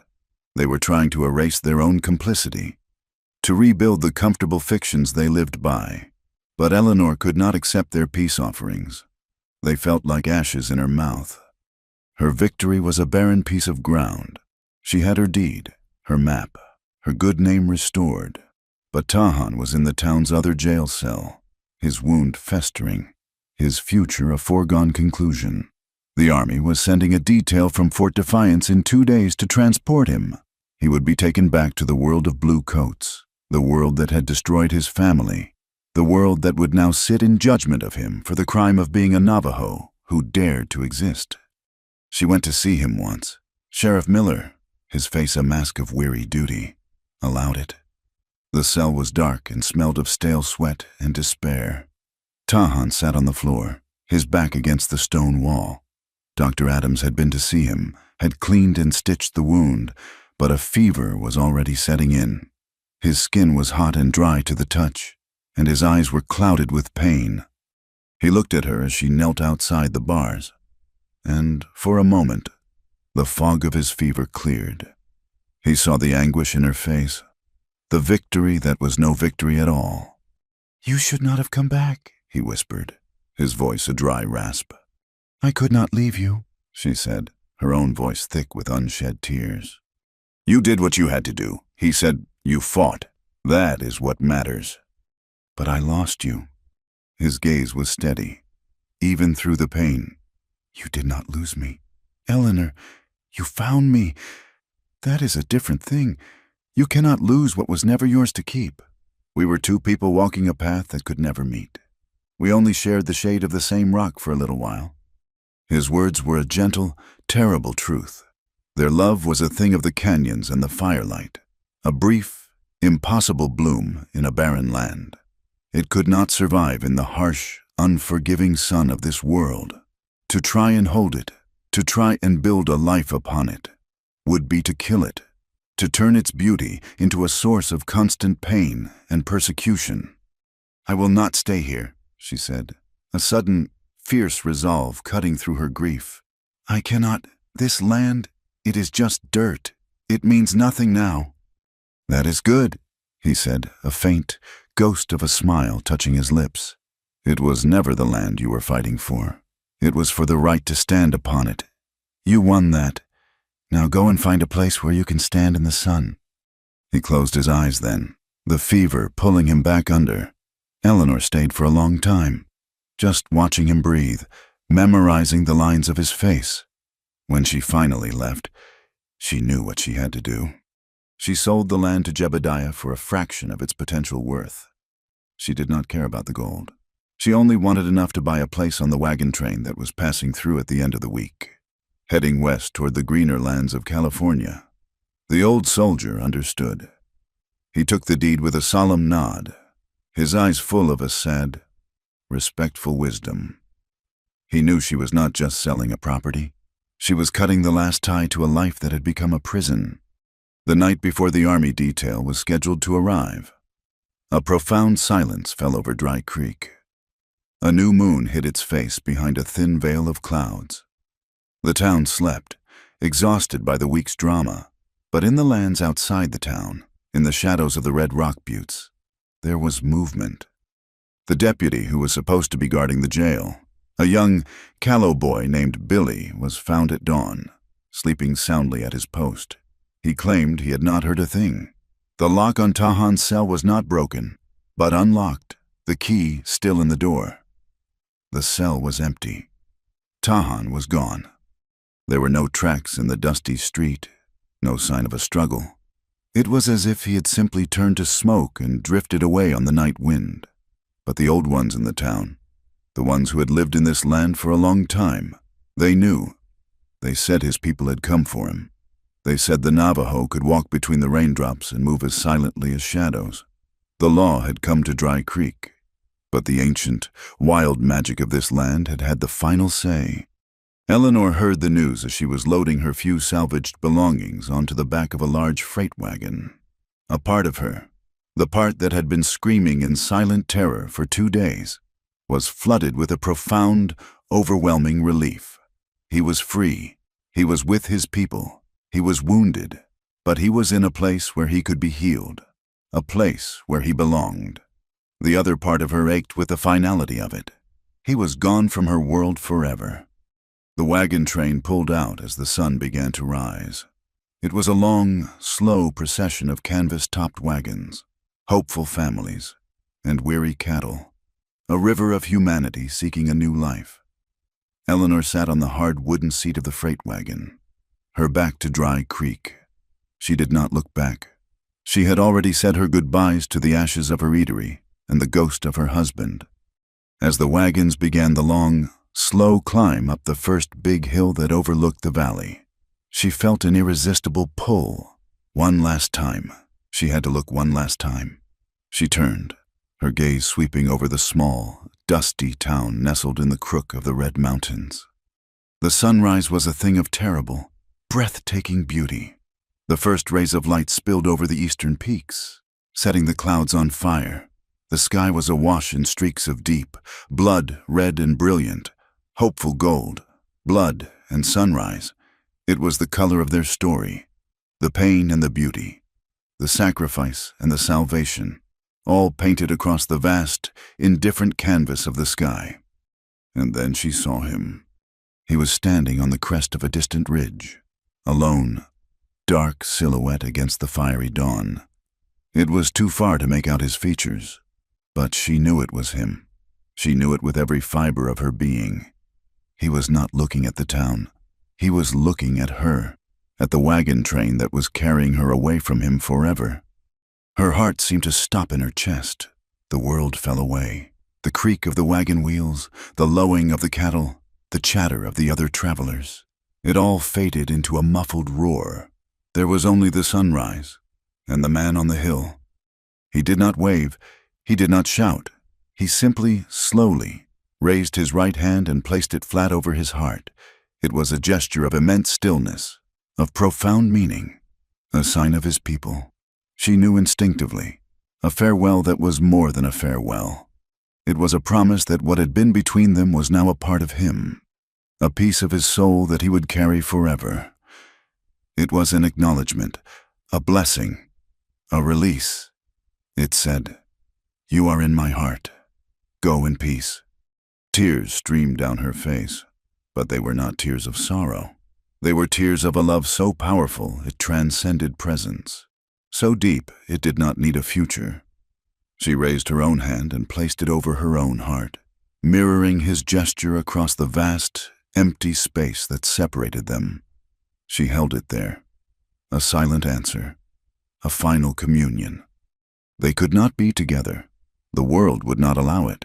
Their love was an impossible dream, but in that impossible, forbidden love, they had found a salvation that neither of them had known they were seeking. He had saved her from a life of quiet, lonely despair, and she had saved him from a heart consumed by hatred and grief.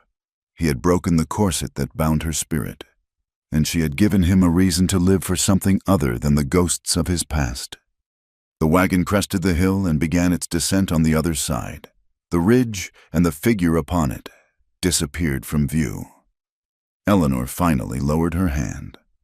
She turned her face to the west, toward the unknown lands, toward the new life she would have to build for herself. She was alone, but she was not empty. She carried his memory not as a wound, but as a secret strength, a quiet, steady flame in the deepest part of her heart. The sun was rising. and for the first time in a very long time, she was ready to meet the day. The river was a constant presence, a soft, murmuring voice that spoke of journeys and endurance. It was a sound so different from the dead, dusty silence of Dry Creek, here in this small, fertile valley carved by the water's patient hand. The world was green. Willow trees trailed their slender branches in the current, and ancient cottonwoods stood as silent, leafy sentinels. The air was soft, humid, and alive. A year had passed, a year of walking, of working, of slowly, painstakingly building a new life from the ashes of the old one. The wagon train had taken Eleanor as far as the great river, and she had gone no further. Something about this place, this bend in the water where the land was rich and the sky seemed wider, had spoken to her. She had bought a small plot of land with the last of her money and had begun to build. The Riverbend Eatery was not a large establishment. It was a simple, sturdy building of cottonwood planks, with a wide porch that looked out over the water. She had built it herself, with the help of a few kind settlers who had been intrigued by the quiet, determined woman who worked from sunup to sundown with a hammer and a saw. The sign she had painted was simple, the letters clear and steady. Inside, the room was clean and bright, filled with the scent of fresh bread, roasting meat, and the rich, dark aroma of coffee.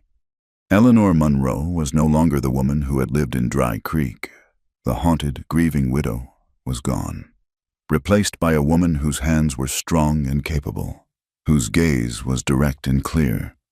The sorrow was still there, a deep, quiet pool within her, but it no longer threatened to drown her. It had become a part of her, like the color of her eyes or the way she stood, straight and tall, as if braced against a wind only she could feel. She was a woman who had been forged, not broken. The people of this new settlement, a place called Harmony, did not know her story. They knew only that she was a good cook, a fair businesswoman, and a woman who kept her own counsel. They respected her. She was a fixture in their small community, a point of stability and warmth. Travelers on the river would stop at her eatery for a hot meal and a moment of peace, and they would leave feeling rested and restored. In a quiet corner of the main room, away from the hustle of the tables, was a single, curious object. It was a smooth, weathered piece of driftwood that Eleanor had pulled from the river. Carved into its surface with a careful, steady hand was a symbol. It was a spiral, interwoven with a straight, ascending line, culminating in a small circle, like the sun. It was not a symbol most people recognized. Occasionally, a curious traveler would ask her what it meant. She would simply smile, a faint, sad, and beautiful expression, and tell them it was a reminder. She never explained further. She did not need to. The carving was for her. It was a promise she had made to a man on a distant hilltop, and to herself. She had asked an old Navajo woman she met on her journey what the symbol for living again was. The woman had drawn this for her in the dirt, a journey, an ascent, a new dawn. She never saw Tahan again. In the first few months, a part of her had expected him, had listened for the silent fall of a moccasin on her porch in the dead of night. Every lone rider on the horizon, every traveler who came from the east, carried with them a flicker of impossible hope. But as the seasons turned, as the green of summer faded to the gold of autumn and returned again, that sharp, painful hope softened into a quiet, enduring memory. She did not know if he was alive or dead. She did not know if his wound had healed, if he had found peace with the shattered remnants of his people. She had to believe he had.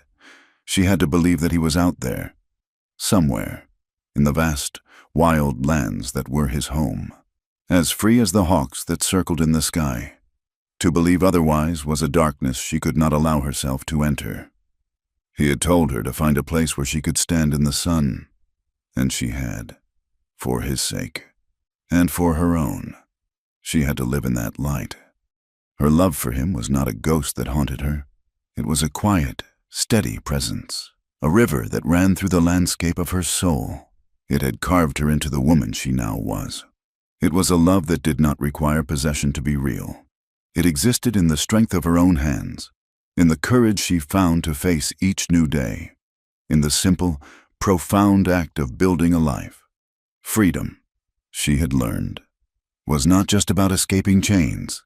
It was about building something new in the place where the chains had been. One late afternoon, as the sun began to dip toward the horizon, casting long, golden shadows across the river, the bell above her door jingled. A lone traveler stood there, his figure silhouetted against the bright light. He was tall, his shoulders broad, his hair long and dark. For a single, heart-stopping moment, the world stood still. Time rewound, and she was back in a dusty, ruined street, staring at a man framed in firelight. The man stepped inside, and the illusion shattered. He was a trapper, his face weathered and bearded, his eyes a pale blue. He was a stranger. He was not Tahan. The familiar ache of what was lost and what could never be pricked at her heart. A gentle, bittersweet pang, but it was not followed by despair. She offered the man a warm smile, the genuine smile of a woman who had found a measure of peace. "Welcome," she said, her voice calm and kind. "You look like you have traveled a long way. Let me get you some coffee." She turned to the stove, her movements practiced and graceful. She took down a tin of coffee beans, the ones she always kept fresh, and began to grind them. The rich, familiar aroma filled the room.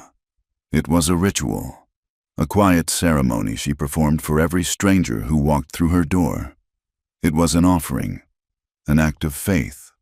It was a way of honoring the man who had first come to her in dust and smoke, the man who had taught her that even in the darkest of nights, a single act of kindness could save a life. She poured the hot water over the grounds, the dark, fragrant liquid, a testament to the belief that even in the most desolate of places, something good and nourishing could be made. She was still waiting, not with the desperate hope of a girl, but with the patient, steady heart of a woman who knew that some loves were big enough to last a lifetime, even if they only ever truly lived in a handful of stolen moments. A silent farewell at sunrise, and the rich, hopeful aroma of freshly brewed coffee. Thank you for listening to our story. Please comment where you are listening from in the world so we can all connect. And do not forget to subscribe to our channel, Wild West Tales. Like the video, and press the hype button to support us and help this story reach more listeners.